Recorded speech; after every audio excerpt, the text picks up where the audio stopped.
Yo, what's up mga kabarangay, mga bossing? Welcome back dito po si Enrica, Doy TV Sports, Ginebra Channel.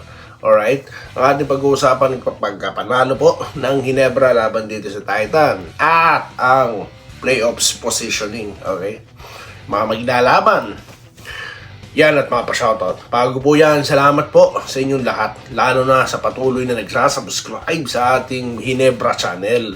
Sa mga hindi pa, naku po, napag-iiwanan na kayo. Ha? Subscribe na, mga bossing. Okay, dito na tayo. Natalo po ng Ginebra ang Titan. Anong nangyari dyan? Turnover sa first quarter, grabe. At showdown or showtime play neto ni Monson. So, kita na po natin dyan talaga yung sakit ng Ginebra. No? Panira na, papasa pa. Tapos yung mga play nila na nalilito sila, no? Para silang nalilito. Malaking diferensya no second half. Second half, alam nila yung gagawin nila. No? Depensa sila ng malupit. Tinauhan na ni Thompson si Bunson, na-check na siya. Doon po nagsimula ang malaking run ng Ginebra. Tulad nga sinasabi ko, no hesitation. Pass break, takpo, hanapin mo ang shooter. Si hold shooter yan. You need to locate him. Di po ba? Yun na nangyari. Tsaka dribble penetration. Umaatake na sila sa loob at nabubuksan ang opportunity. Umaatake na si Thompson, si Abarrientos. Nakaka-handout ng 3-pointer si Thompson. Yan po talaga ang strength ng Ginebra. Takbuhan po pagka half court set at ganun lang din yung mga pasa-pasa nila na sila di sila nagkakaintindihan. Di po ba? Maintindihan ko kung mga bagong players Kaso mismo sila Aguilar di nagkakaamuyan, no? Ang tatagal na nila magkakalaro di ba? So yan po ang hindi nila pwedeng gawin sa next round. Okay, nanalo sila. Nagulat ba ako? Hindi. Kasi sabi ko naman, it's wise, no? Na, alam nyo na ibig ko sabihin. Hindi na ipanalo ito. Bakit? Ang senaryo, hindi nila makakalaban ng Converge. Ang susunod pa nila makakalaban, pag nakalusot sila dyan, pwedeng TNT, di po ba? Di ba tinampakan nila yung TNT? So, easy pathway papunta ng finals, no? Kumbaga sa sa landas na tinahak nila, no? Pero di ko sila masisisi, no? Kung doon ang flow ng sitwasyon, ipapanalo nila to, kailangan nilang isunod ang panalo. Yun nga lang, mas tough. Bakit? Mas pinili po nila ang route na makakalaban po nila ang Converge at makakalaban nila ang San Miguel. Ayan. Siguro sabi ni kapag ka naman kasi dito kaming road, pag natalo kami rito sa Titan, sabihin na naman Ginebra na naman versus San Miguel sa finals. Di po ba? So, yun po, no? So, nagkatotoo naman yung ating mga positioning, yung theory ko, no? Ayon sa pagkapanalo nila, may iwasan nga nila yung Converge pag natalo sila. Pag nanalo, direkta hit nila ang Converge, no? Makakalaban nila. Pero walang iwas-iwas dito. Yan po yung pinakita ng Ginebra. Pagka may oportunidad, ipapanalo natin ito, no? At yan nga po yung nangyari. At big lesson po. Sa laro na yan, pwede nilang i-consider si Monson as Deliano, no? Kaso napakadami pong scorer na itong Converge. Hindi po pwede yung laro nila ng first half, ilaro nila sa Converge. Hindi. Bakit? Pag hindi ka umayos sa positioning mo sa ilalim, re-reboundan ka lang nito ni Baltasar, no? Tapos kung hindi ka maayos sa depensa, yayariin ka. Hindi lamang ni Deliano, merong pang Stockton yan, may Winston pa yan. Di po ba? At nagbabalik na muscle man, no, na Big Manuel. Kasi nga po, hindi natin alam ang sitwasyon nito ni Aranya. Kaya siguro kinuha nila itong anong pangalan nito? Manuel, di po ba? So more on that guys sa next content. Magpapa-shoutout na si Doy TV. Alam ko napakarami na nagko-comment. Pero mas gusto ko munang panoorin ang laban bago tayo mag-content mga bossing. Okay? Ganda po ng mga views natin ngayon. Maraming salamat sa patuloy na nanonood dito sa ating makabuluhang pagbablog, no. Pinakita ko dyan, in-expose ko dyan yung kabalbalan ng ibang mga vloggers, no. Pagkatapos silang pagkaisahan, no, tila pagtawanan sa kanilang mga vlogs. Itong si Malonzo, una nung umalis si Malonzo, na talagang parang pinapakita nila na ano, ba't mo hindi pa iniwan ng Hinebra, malaki na sahod mo. Tapos yung natanggal na siya sa Japan, ang ganda na kasi ng ano sa Hinebra, alis ka pa. Yung parang ganun, no? Hindi mo na lang siya suportahan, di po ba? Hindi po magandang nasa ganung sitwasyon. No, I was there in that situation din before, mga boss, no? Na feeling na ganun, kala mo hindi ka kwalipikado sa team mo. Then yun pala, merong mas magandang lugar para sa'yo. Di po ba? So yan sinasabi ko. Okay. Joseph Pineda, ako din po idol. Isa din sa mga Hinebra fans na gusto makabalik si Jamie Malonzo. Kailangan ng Hinebra servisyo niya. Alright. Willie Bardahe, gandang gabi sa Doy na NST na naman. Congrats. Alright. Good PM, Lodi Doy. Present po si Ramil Raimundo. Mga solid viewers. Si Minerva Jamba, no? Hello, Sir Doy, baka naman po mapagbigyan ng chance na makabalik. Baka po sa na po yan, off-season na pag-usapan niya, no? Right after this season, guys, no?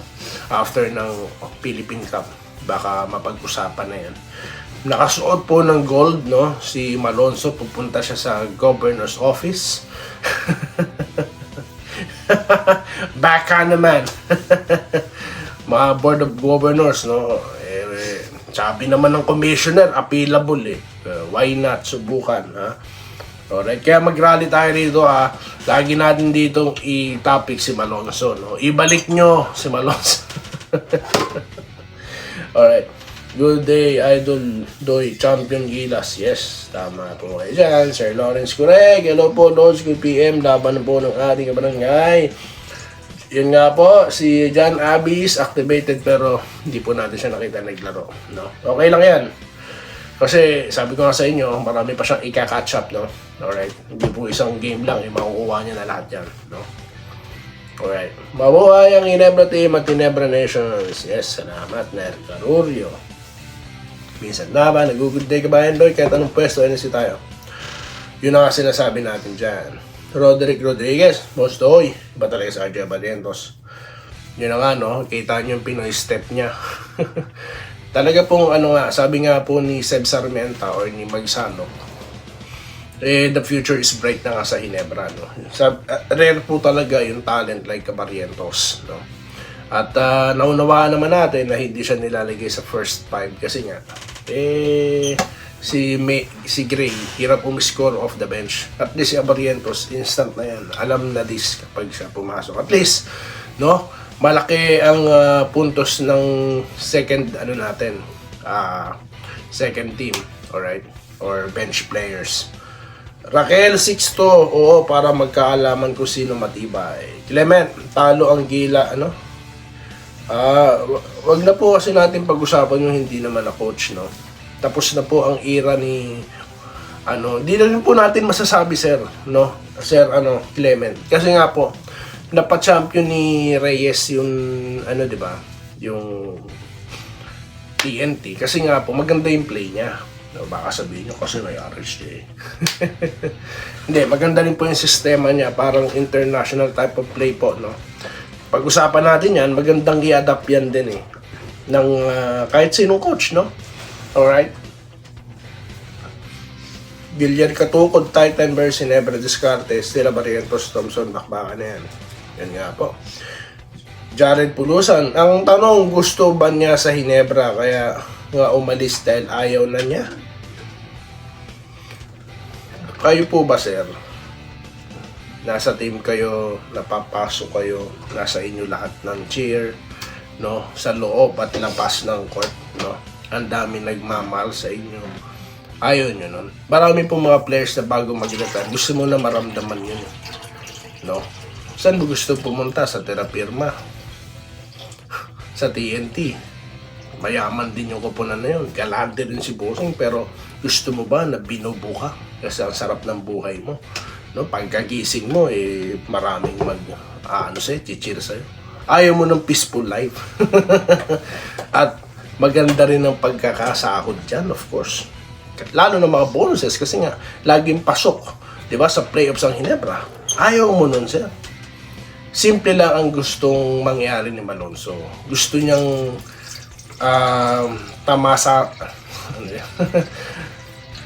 maramdaman din, okay, yung tinatamasa, ayan, ng ibang mga import players po natin, ayan, kasi nga po, kita nyo naman yung numero, no, kung magkano ang mga sahod nila doon. Biruin mo, mga college player, pag-angat doon, di ba, ang laki ng diferensya, lapad ng pinag-uusapan yan. At sa Japan po, ang place of work, di mo ba?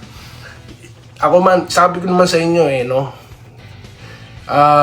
naiintindihan ko si Malonzo. Yun po dapat natin maintindihan. Ako di ko maiisip na hindi niya gusto sa Ginebra no? Dahil saan ka pa pupunta? Sa PBA, no? Diba? Kaya yun pong teorya na ayaw sa Ginebra, hindi ko po sasakyan. Lahat halos ng player gusto dyan. Sir naman, saan niya gusto ng dalhin niya?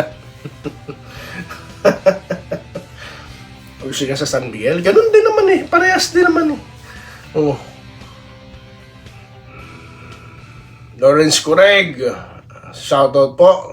Rodriguez Bosdoy, no betting game ng Ginebra versus Titan. They choose to win pa rin po, no? Alright. Wala nang position kahit sino makakalaban namin. Game kami. Wala yung mga na yan. So yan po ang ating napag-usapan. Ako po yung magpapasalamat na sa inyo. Okay. Next content na lang po. Pag-usapan natin Ginebra versus yun? Converge sa Christmas Day. Yan lang po. Mabuhay po kayong lahat. Good night at magandang araw po sa inyong lahat. Salamat po sa panonood. Subscribe na para sa mga susunod na basketball at boxing videos.